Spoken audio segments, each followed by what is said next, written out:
Hoje nós vamos ver Dostoiévski e um crítico considerado o mais importante dos últimos tempos, Joseph Frank, cujas obras sobre Dostoiévski foram publicadas integralmente pela EDUSP. São 5 volumes. Primeiro, então, uma entrevista com ele e depois uma passagem pela sua crítica às obras de Dostoiévski, uma discussão dessa crítica. Bom, Joseph Frank, professor de literatura comparada na Universidade de Princeton e de língua, literaturas eslavas e literatura comparada na Universidade de Stanford, leciona em 2 faculdades. E ele é considerado hoje um dos maiores conhecedores da obra de Fyodor Dostoiévski. O professor nasceu em 1918 e morreu há pouco tempo. Eu tive a oportunidade de entrevistá-lo. Ele escreveu uma série de livros, entre os quais os 5 dedicados a Dostoiévski, assim chamados.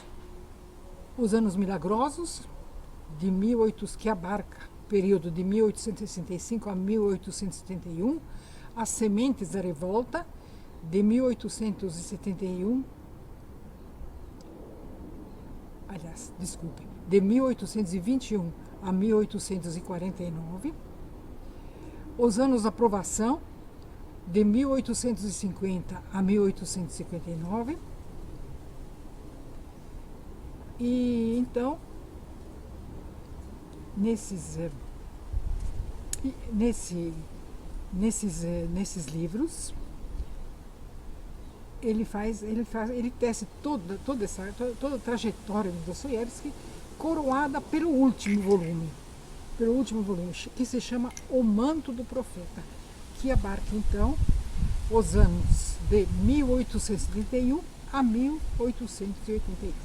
Tá? Essas são as obras dele publicadas pela EDUSP, que dão conta de todo o período dostoiévskiano. E ele respondeu nossas perguntas,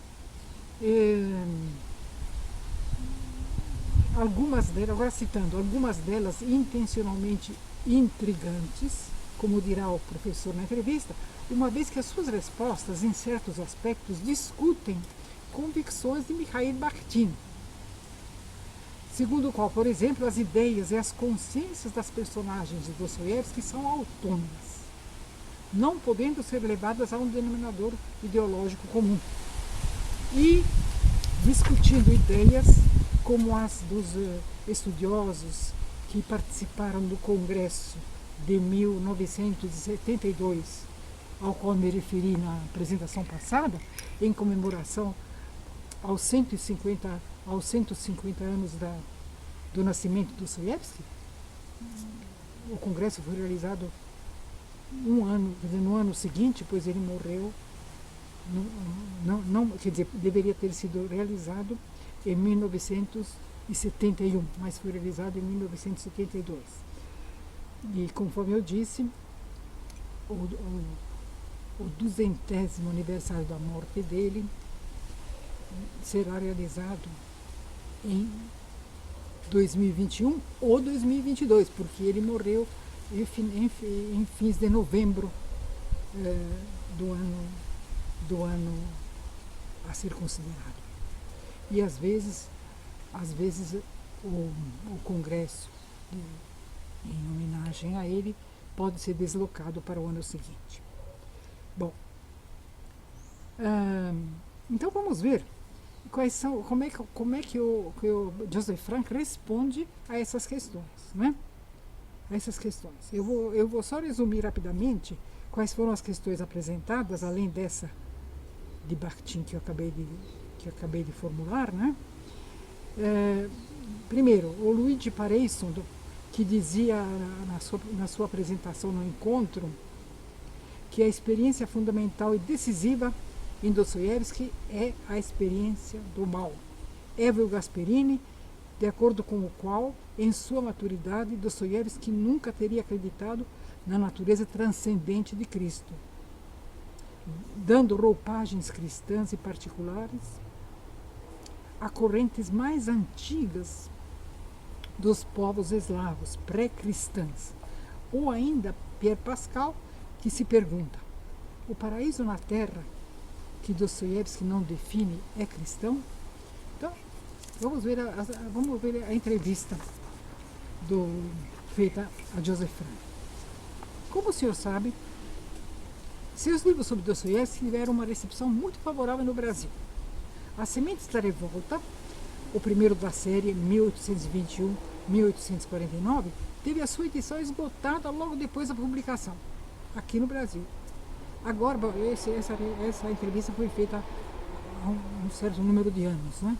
Agora que a EDUSP está publicando o 5º e último volume, o senhor poderia nos dizer qual é, na sua opinião, o motivo desse sucesso? Frank: uma resposta possível sobre o sucesso de meus livros no Brasil talvez seja a fascinação mundial por Dostoiévski, cujos romances parecem ganhar importância com o passar do tempo. Muitas vezes me surpreende a extensão em que encontramos referências a seu nome e suas obras até em jornais. O problema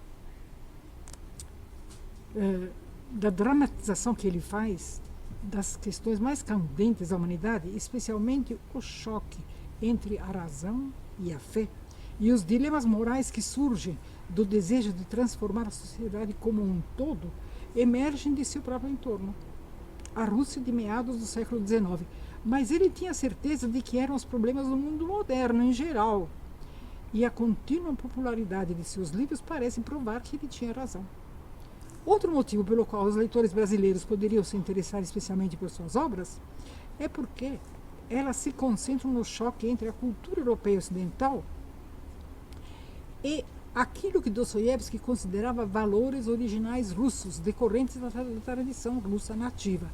Pelo pouco que sei sobre a cultura brasileira, me ocorre que talvez a sua própria mistura de culturas dê aos romances de Dostoiévski uma ressonância especial em seu país.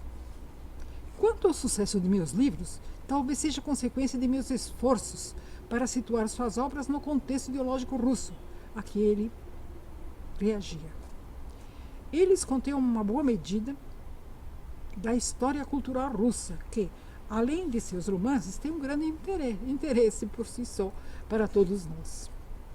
Segunda pergunta: seria um dos motivos o interesse de Dostoiévski pelo lado mais obscuro da alma humana?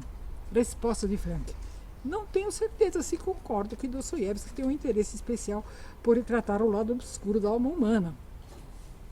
Seus personagens podem cometer crimes, mas nenhum deles é um completo vilão, cujos atos não demonstrem qualquer sentimento moral, ou que aprecie o mal pelo próprio mal. Pelo contrário, eles são invariavelmente consumidos pela culpa e o remorso por causa de seus erros, mesmo que tentem justificar-se com argumentos tirados das ideias de sua época. Terceira pergunta: o senhor interpreta os romances polifônicos de Dostoiévski como o fim do paternalismo em literatura? Como coloca Bakhtin, é paternalismo esse do narrador. Resposta: eu admiro os textos de Bakhtin, mas acho que ele exagera a originalidade formal de Dostoiévski na história do romance. Por paternalismo, suponho que esteja me perguntando se as teorias de Bakhtin marcam o fim do autor onisciente, que ele identifica com Tolstói. Mas há romancistas anteriores que também entram na consciência de seus personagens, como Jane Austen, por exemplo. E Dostoiévski é muito menos original nesse sentido do que Bakhtin o pinta. E também a ideia do romance polifônico de Bakhtin, que parece implicar a ausência de um autor controlador, é paradoxal. Quarta pergunta: se as diferentes consciências dos diversos personagens pudessem ser resumidas em um denominador comum, qual seria ele? Resposta: essa pergunta é difícil de responder, porque é muito ampla. Mas eu diria que um denominador comum dos personagens dos maiores romances de Dostoiévski é a luta entre uma ideologia que tenta substituir a existente, baseada na civilização judaico-cristã, e uma consciência moral moldada nos valores dessa tradição. Quinta pergunta: no prefácio ao segundo livro da série chamado Os Anos de Provação, que vai de 1850 a 1859, e que recebeu um prêmio importante de biografia em 1984, o senhor diz que o método que escolheu para elaborar seus livros de crítica de Dostoiévski foi, citando, fundir biografia, crítica literária e história cultural social. Fecha aspas. O senhor acha que com essa abordagem, o que o senhor tão bem descreveu como ideologia de Dostoiévski pode, às vezes, ser confundida com a interpretação que o senhor faz de algumas personagens? Resposta. Só posso esperar que esse tipo de confusão mencionada não seja o caso. Uma boa parte do gênio de Dostoiévski, na minha opinião, é a sua capacidade de mostrar a fusão entre ideologia e personagem. A maneira como as ideias que um personagem aceita influenciam um nível mais profundo de seus sentimentos e de seu comportamento. Por isso, eu retratei o efeito dessas ideias nos atos dos personagens, mas também tentei esboçar a ideologia da época, independentemente da maneira como Dostoiévski a usou em seus romances. Sexta pergunta. A diferença que Dostoiévski fazia entre o socialismo utópico, que ele admirava, e o niilismo russo, que ele desprezava, aparece em Crime e Castigo? Resposta. Sim. Creio que a diferença entre o socialismo utópico e o niilismo russo aparece em Crime e Castigo. O personagem de Lebeziatnikov, como eu digo no meu livro, citando, profere os clichês socialistas utópicos do início dos anos de 1860. Fecha. E Raskolnikov representa as últimas consequências do niilismo russo, como Dostoiévski as concebia. Sétima pergunta. Por que, na sua opinião, Dostoiévski se dedicava muito mais a pintar o mal do que o bem? Resposta. O objeto principal de Dostoiévski no início dos anos da década de 1860 era combater o que ele considerava os efeitos desintegradores das doutrinas do niilismo russo. Para tanto, ele precisava mostrar todas as consequências malignas. Em certo sentido, do seu ponto de vista, ele mostrava o bem, porque ele continuava mostrando a luta interna dos personagens contra as próprias ideias. Também se deve ter em mente que na única declaração de próprio punho que temos de suas convicções religiosas, escrita enquanto ele velava o corpo da sua primeira mulher, ele escreveu o seguinte: amar ao homem como a si mesmo, segundo o mandamento de Cristo, é impossível. A lei da personalidade na Terra não o permite. O ego atrapalha. Fecha aspas. Era a luta contra esse ego que constituía o bem para Dostoiévski. Oitava pergunta. Qual era o tipo de cristianismo de Dostoiévski? Qual é o significado do sofrimento na existência humana, segundo ele? Resposta. Não tenho certeza do que significa perguntar qual era o tipo de cristianismo de Dostoiévski. Ele se considerava um membro da Igreja Ortodoxa Russa, cujos dogmas, deve-se lembrar, são muito mais fluidos do que os da Igreja Católica Romana. Quanto ao significado do sofrimento na existência humana, é importante lembrar que Dostoiévski sempre falava em sofrimento moral, decorrente do fracasso em cumprir a lei de Cristo. Ele não se referia ao sofrimento causado pela privação material. No mesmo documento já citado, ele escreveu, citando, e, portanto, o homem luta na terra por um ideal oposto ao de sua natureza.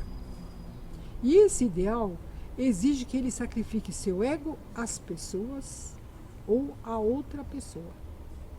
Quando deixa de fazê-lo, ele sofre e chama isso de pecado. Mas ele acreditava que esse sofrimento era compensado pela alegria celestial de cumprir a lei, isto é, pelo sacrifício. Última pergunta. No quinto volume da série de Dostoiévski, O Manto do Profeta, o senhor descreve o Diário do Dostoiévski, entre outros livros. Em setembro de 1837, Dostoiévski publicou em seu diário um texto que tinha o seguinte título, citando, uma mentira é salva por outra mentira, fecha, em que ele acrescentou um episódio que não existe no romance de Dom Quixote de Cervantes, que seria o seguinte, o episódio. Quixote comenta com Sancho por que criaturas como Sancho e como ele mesmo são capazes de aniquilar exércitos inteiros. E ele mesmo responde: é porque a primeira mentira é salva por uma segunda mentira. Isso significa que Dostoiévski não estava, por acaso, absolutamente certo de suas crenças e que, não obstante, tinham de ser mantidas vivas, apesar de suas dúvidas? Resposta: essa é a pergunta mais intrigante da entrevista, hein? E não há possibilidade de uma resposta inequívoca. Dostoiévski acreditava incondicionalmente em suas próprias ideias, será? Tudo o que podemos dizer é que ele certamente conseguiu apresentar o que se opunha a elas com uma força artística impressionante. Mas devemos ter em mente que o poder da convicção emocional sempre foi mais importante para Dostoiévski do que a razão, ou do que a racionalidade. E talvez ele estivesse defendendo essas convicções nesse artigo mencionado. Certa vez, ele disse que se alguém o convencesse de que Cristo era contrário à verdade, ele preferia ficar com Cristo do que ficar com a verdade. Seu artigo foi escrito, devemos lembrar, quando os russos sofriam perdas terríveis durante a Guerra Russo-Turca. A época histórica é muito importante dentro dessa visão também jornalística de Dostoiévski. Agora, vamos passar para uma revoada da crítica de César Franck pelas várias obras de Dostoiévski e mostrar, afinal, esse debate ao qual nos referimos. Conforme já tínhamos dito, foram muito bem recebidos no Brasil, não é? E particularmente o livro chamado Os Anos de Provação, que vai de 1850 a 1859, da vida de Dostoiévski, e que recebeu o prêmio National Books Critics para a biografia de 1984. O livro lê-se com extremo interesse do começo ao fim e com a mesma impaciência fica se torcendo para saber como irão se desenrolar os fatos e os pensamentos do volume seguinte. Como bem diz o autor no prefácio, o método escolhido foi, citando, o método da subordinação da vida privada de Dostoiévski à descrição de suas interligações com a história literária e sociocultural do seu tempo. Fecha aspas. Sem necessariamente a proposta de desenvolver uma análise estrutural ou mesmo funcional das obras do período. Se o volume inicial de Franck, que era Sementes da Revolta e que abarcava o período de 1821 a 1849, debruçava-se sobre a primeira parte da vida de Dostoiévski e abrangia leituras de Gente Pobre, O Sósia, Nietchka Nizvanova. Esse segundo vai da prisão do escritor por ter participado de discussões públicas na casa de Petrashevski e ter se manifestado como livre pensador, efetuada às 4 horas da manhã no dia 23 de abril de 1849 por um oficial da polícia secreta do czar Nicolau I, até o seu retorno à cidade de São Petersburgo em 1859, 10 anos depois, num clima de dupla comemoração. A abolição da servidão em 1861, dentro das promessas progressistas do novo czar Alexandre II, e sua vida literária completamente renovada, uma vez que Dostoiévski participava não apenas como escritor, mas como editor e principal colaborador de suas próprias revistas. De fato, após o ciclo siberiano de sua vida, em que ao lado da criação de alguns contos como O Pequeno Herói, A Aldeia de Stepanchikov e seus habitantes, e uma série de poemas, Dostoiévski redimensionou a sua visão de mundo e povoou seu mundo com uma galeria privilegiada de tipos, ideias e personagens que marcariam a sua produção futura. Ele deu início a uma assombrosa produção de ensaios, artigos polêmicos, obras de ficção, que nos 5 primeiros anos de sua atuação também como editor, incluem Humilhados e Ofendidos, Recordações da Casa dos Mortos, Memórias do Subsolo, Notas de Inverno, sobre Impressões de Verão. Mas dizíamos, se o forte desse estudo, realizado por Frank, não é a análise literária e não é a citação de trechos representativos da obra do escritor, e nem o acompanhamento de hipóteses psicanalíticas, por exemplo, a questão da culpa, não é, pela morte do pai, etc., que nós já tivemos ocasião de mencionar, qual é a linha diretriz da crítica de Frank?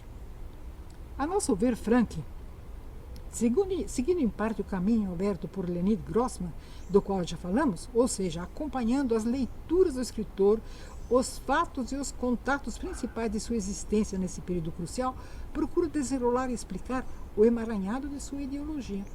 Assim, percorremos inicialmente o caminho que vai nele da tendência filantrópica, da leitura das principais obras de Gogol e do socialismo utópico que penetra via França e Itália, através de Georges Sand, Victor Hugo, Eugène Sue, Fourier e Mazzini, ao realismo social de Herzen e Belinsky, que se manifestou como naturalismo sentimental, em sua primeira grande obra, Gente Pobre. Porém, alerta Frank, citando, como um progressista moral religioso influenciado pelo socialismo utópico francês, Dostoiévski considerava seu idealismo social uma versão moderna das mensagens de amor fraterno de Cristo e recusava-se obstinadamente a render-se ao ateísmo de Belinsky. Ou, nas palavras do próprio Dostoiévski, citando de novo, o socialismo é uma ciência em germe, um caos.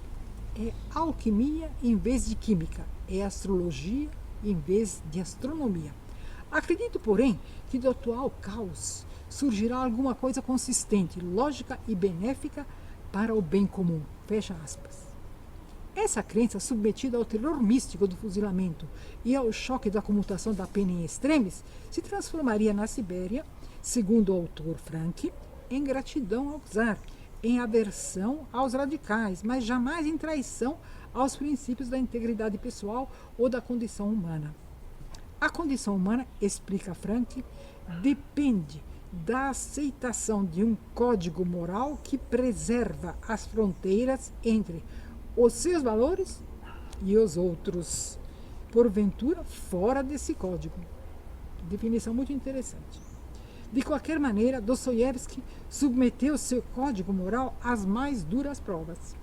Após o contato com os degradados da Sibéria e após uma violenta rejeição que sentiu em relação a eles, ele teria passado, via certo tipo de conversão físico-psíquica, devido também à carga excessiva de pressão física e emocional, a nutrir uma certa fascinação.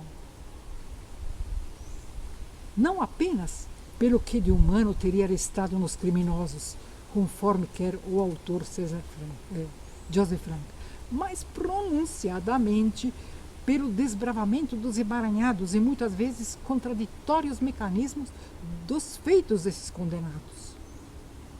Seus indícios da divinização do povo, da divinização do Cristo, da aceitação da fé, como o único baluarte da moralidade diante da perversão inerente à espécie humana, estão para Frank patentes na vida de Dostoiévski. Ele, como viu Bakhtin, não estão tão patentes na sua obra, não. Que justamente marca o fim do paternalismo em literatura. Essa é a tese de Bakhtin. As ideias, forças que estão dentro de cada personagem, piedosa ou perversa, crente ou descrente, têm o mesmo direito à expressão. E pode ocorrer que no leitor, a quem em última instância cabe a decisão, cale mais fundo a rebeldia iconoclasta de Ivan Karamazov do que o doce e remissivo amor de Alyosha Karamazov. O mesmo deslize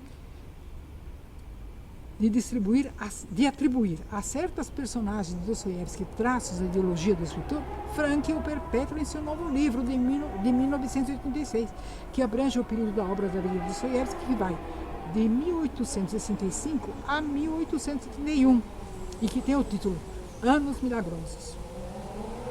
Isso se verá, em particular, no tratamento que ele vai dar a estudante Raskolnikov, principal protagonista da obra Crime e Castigo.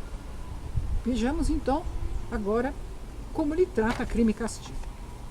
Frank dedica um grande número de páginas ao estudo das fontes de Crime e Castigo e da transformação do texto, primeiramente pensado por Dostoiévski como uma novela e depois transformado em romance. E depois, Frank dedica então sua atenção à interpretação de Crime e Castigo, que ele chama uma leitura. É uma leitura a que Frank faz, mais do que propriamente uma interpretação. Porém, uma vez que Frank é sem dúvida um estudioso contemporâneo extremamente famoso e dedicado a se documentar com uma série de textos, com uma série de escritos russos, ensaios de críticos russos antigos e atuais, vale a pena sintetizar os estudos que ele realizou antes de entrar no texto de Dostoiévski propriamente dito. Diz Frank que a primeira digressão que ocorre no romance Crime e Castigo envolve o conhecimento que Raskolnikov, o estudante e seu protagonista principal, trava com Marmeladov. Marmeladov é o pai é o pai de Sônia, né, a jovem prostituta que se sacrifica para alimentar a família e que no fim acaba ficando com Raskolnikov.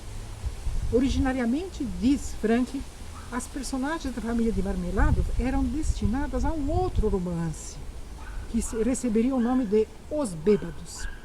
Esta primeira digressão leva Dostoiévski a descrições extremamente pungentes da vida nos bairros pobres de São Petersburgo. É aí que se verifica o uso extremamente profícuo daquilo que foi chamado ensaio fisiológico e do qual já se falou em relação à gente pobre. Ao mesmo tempo, ao lado desse realismo social e do domínio psicológico dos conflitos morais dos protagonistas, ainda tem um elemento fundamental de caráter moral e filosófico, elemento esse que está em paralelo com a discussão ideológica que interessava Dostoiévski levar adiante. Apesar de se terem passado 15 anos depois da volta de Dostoiévski da Sibéria, quando ele começou a escrever Crime e Castigo, a influência do cativeiro foi fundamental para a elaboração do romance.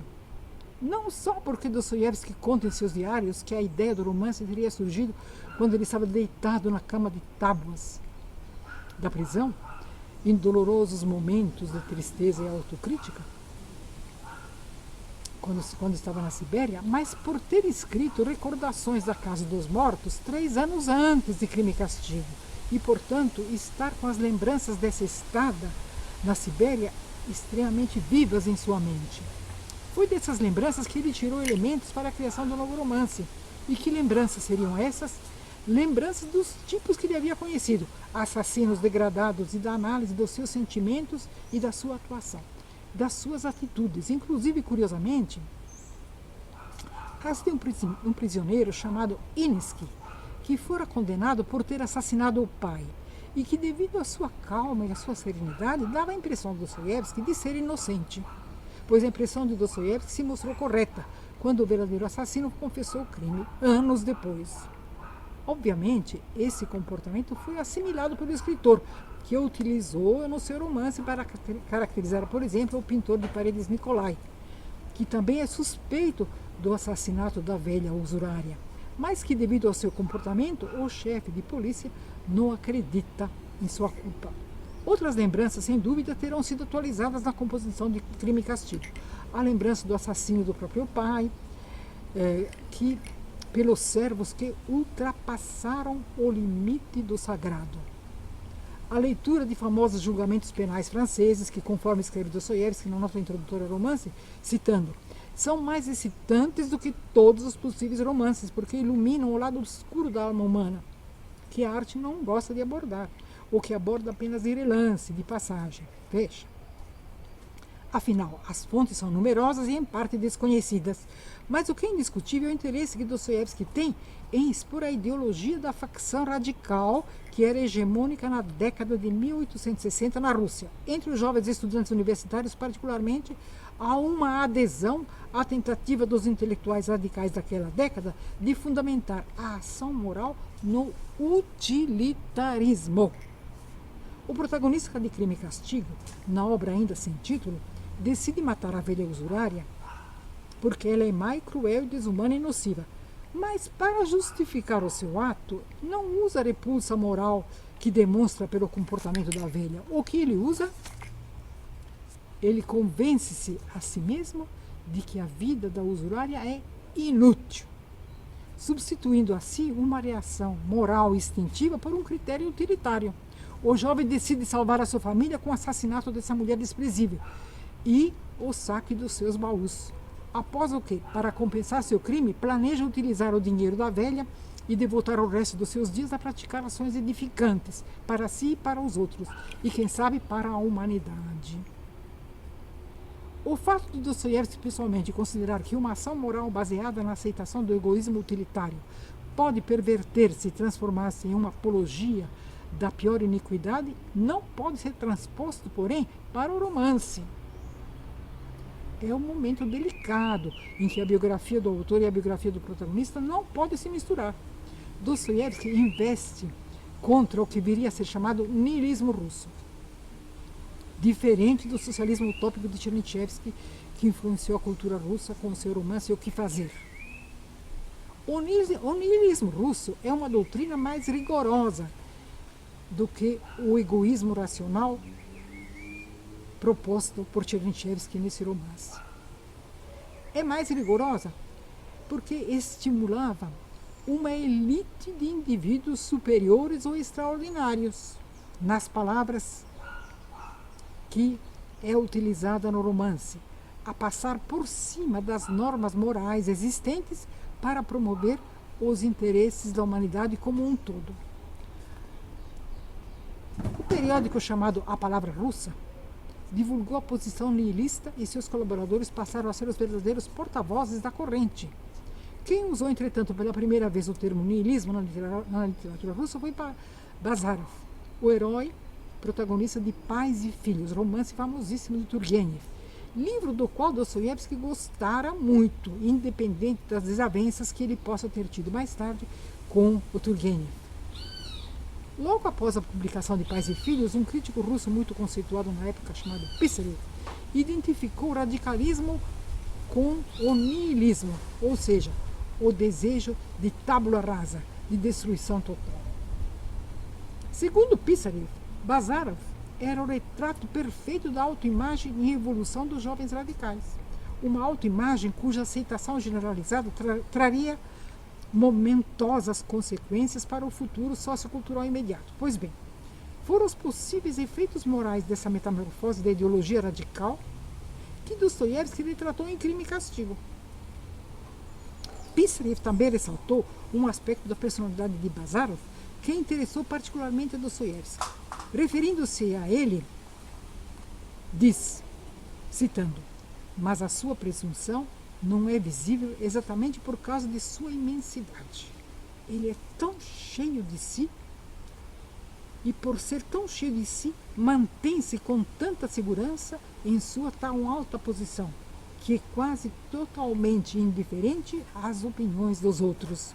Dostoiévski usará esta conceituação, e em particular a expressão, citando orgulho satânico, para descrever a personalidade de Raskolnikov, que surge depois de realizado o crime.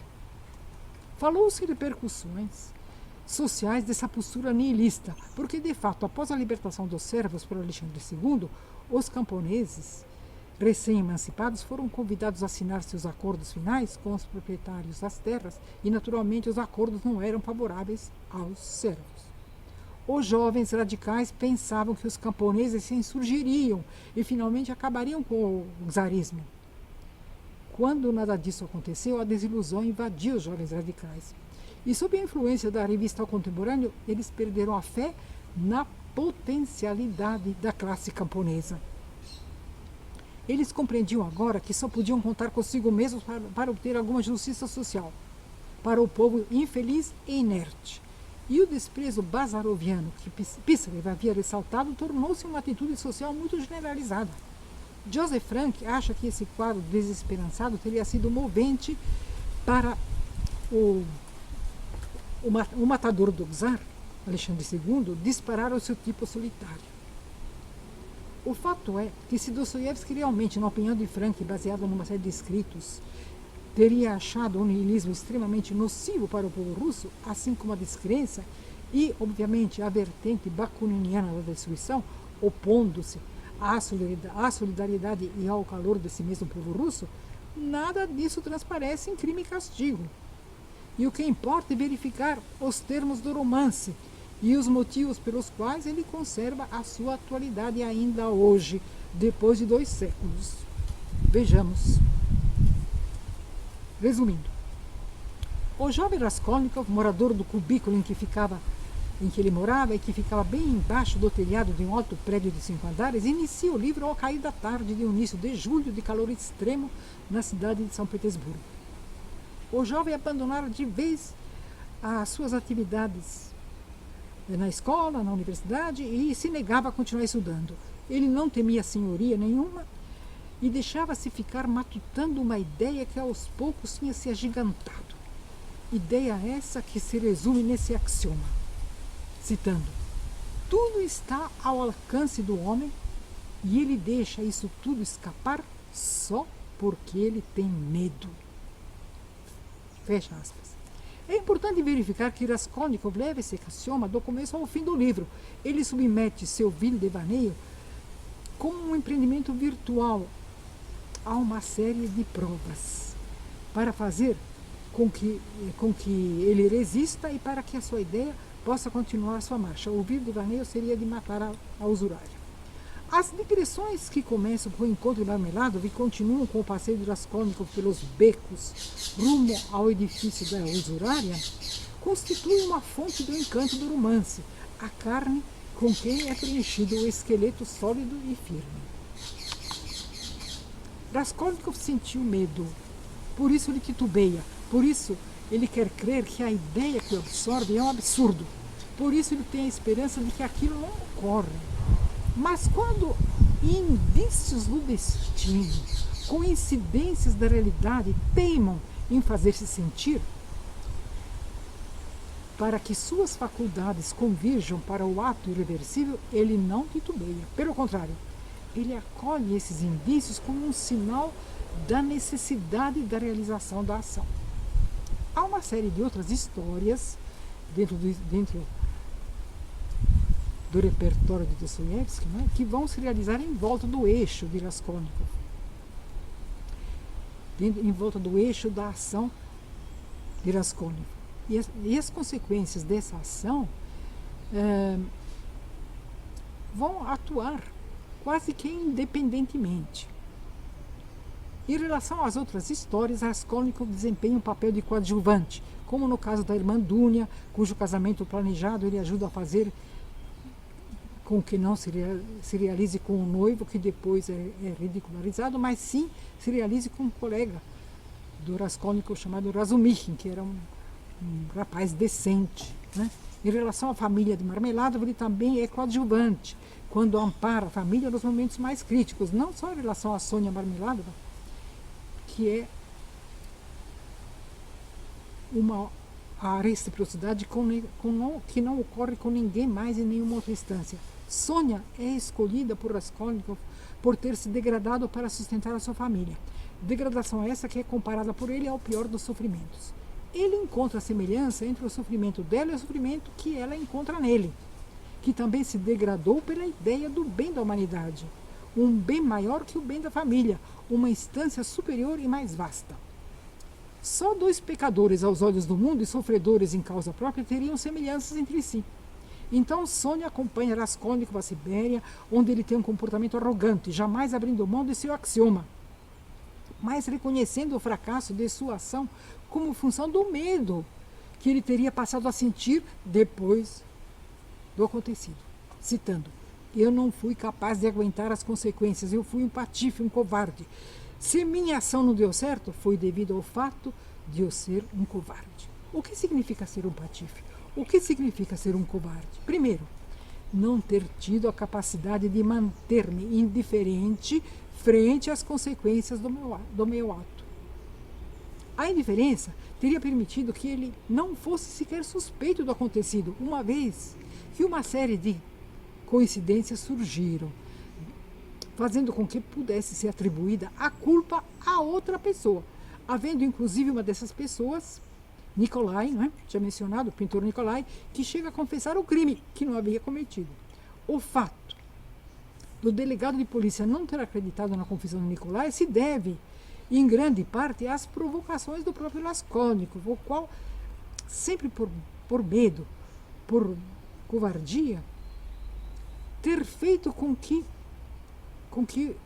o próprio Raskolnikov soltasse frases dúbias, frases ambíguas e eventualmente incriminatórias, à torto e à direito, incriminatórias em relação a si próprio, criando uma teia de dúvidas a seu respeito, na qual ele acaba se enroscando. Possivelmente ele quisesse mesmo se enroscar, ele sentisse essa necessidade. Possivelmente, inconscientemente, essa sua patifaria o estivesse impelindo para o reconhecimento de seu crime por parte de outrem. Não é à toa que Dostoiévski era um grande psicólogo. A psicologia do criminoso que não aguenta os seus atos, as consequências do seu ato criminoso são expressas, desvendadas de maneira magistral. Basta ouvir o que Raskolnikov diz, citando: eu fui um patife, não consegui dar conta do que me propunha por não ter sabido lidar com as consequências. Eu fui um patife. Fecha. No final, no próprio epílogo do romance, ele não sucumbe ao evangelho, não sucumbe à religião, não sucumbe à lei, mas, enfraquecido pela doença na Sibéria e tendo sido exposto logo em seguida à ausência de Sônia, que também ficara doente e que sempre o visitava na prisão, ritualisticamente, ele sentiu-se enfraquecido a tal ponto de ele aceitar o amor dela e de sucumbir ao amor. Ou seja, é como se Raskolnikov no fim dissesse: já que confessei, já que vim à Sibéria, já que Sônia está comigo, então que esses 7 anos que me restam de expiação sejam realmente uma possibilidade de eu me renovar, uma possibilidade de eu retornar à minha vida e retomá-la após esse exílio e provar ao mundo do que eu sou capaz. Então significa que, uma vez que ele se viu levado à confissão, o caminho que se abre diante dele é o caminho de uma existência legalmente limpa, em que legalmente houve a aplicação da pena, houve o resgate de uma cidadania e houve o resgate de uma possibilidade de vida regular. É isso.